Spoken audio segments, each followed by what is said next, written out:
Welcome back everyone to another episode of Skate Hacks, and today we are going over the inward heel flip. Got a decent amount of comments the other day requesting the inward heel. I realized I haven't done it, but I have done the nollie inward heel. I can go ahead and put that in the put the link in the description below for that one, but very similar here for the regular inward heel flip. This is what my setup looks like. You'll see that I have the back foot with the toes on the board and the in the backmost corner of the tail, and I have the front foot with the toes hanging off and kind of like in a heel flip position.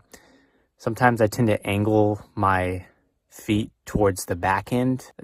I feel like it just helps get the feet out of the way so that you can really let the board flip in between your legs. That's a huge problem on this one. I think this trick is very similar to a hard flip in that way, because if you think about it, these tricks are kind of just opposites. You have the inward heel, which is just a regular pop shove it and a heel flip, and then you have a hard flip, which is the frontside shove it and a kick flip.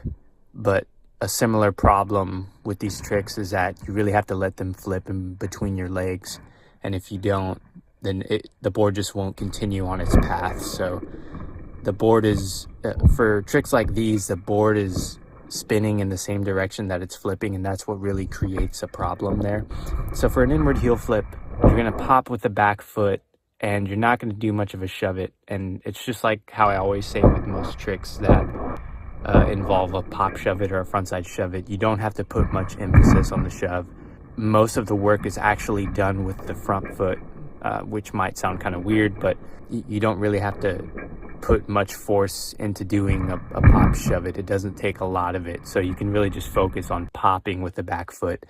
And with the front foot, you're going to begin sort of like a heel flip, but you're going to do it in a hooking motion, and that sort of hooking motion is going to not only complete the heel flip but allow the board to continue on its rotation and just sort of start the inward heel flip motion, kind of hooking your foot around, and that continues the rotation of the board and not just the heel flip. And the most important part of this trick is making sure that that front foot stays out of the way.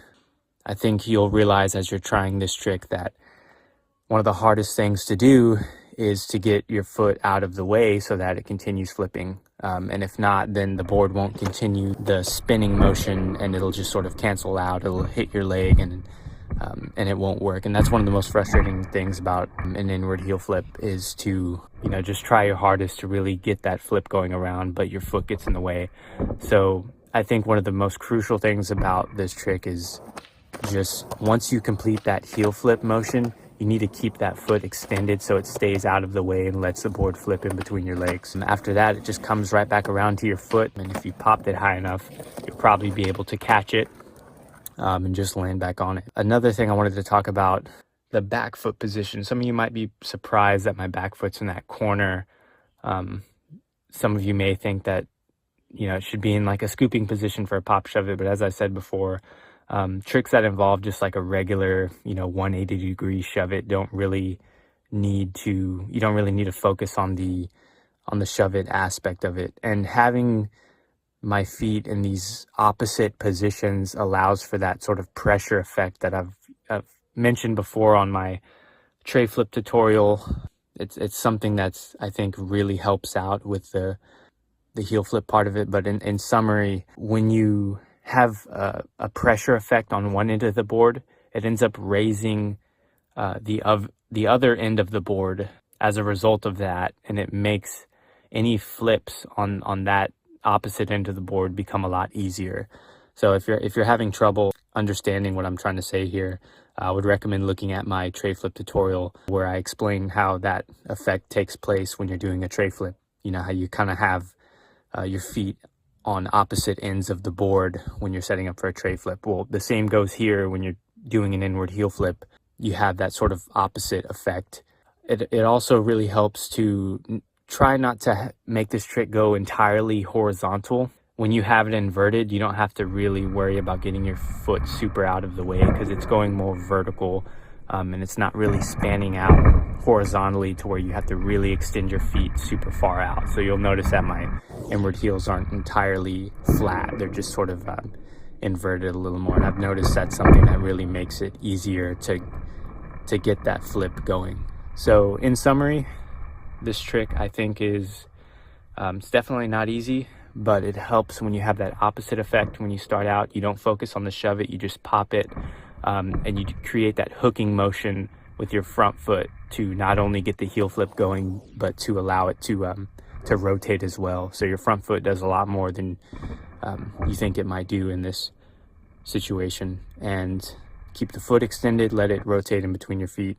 The biggest problem is probably going to be, not letting that foot get out of the way to where it just sort of cancels out the whole trick.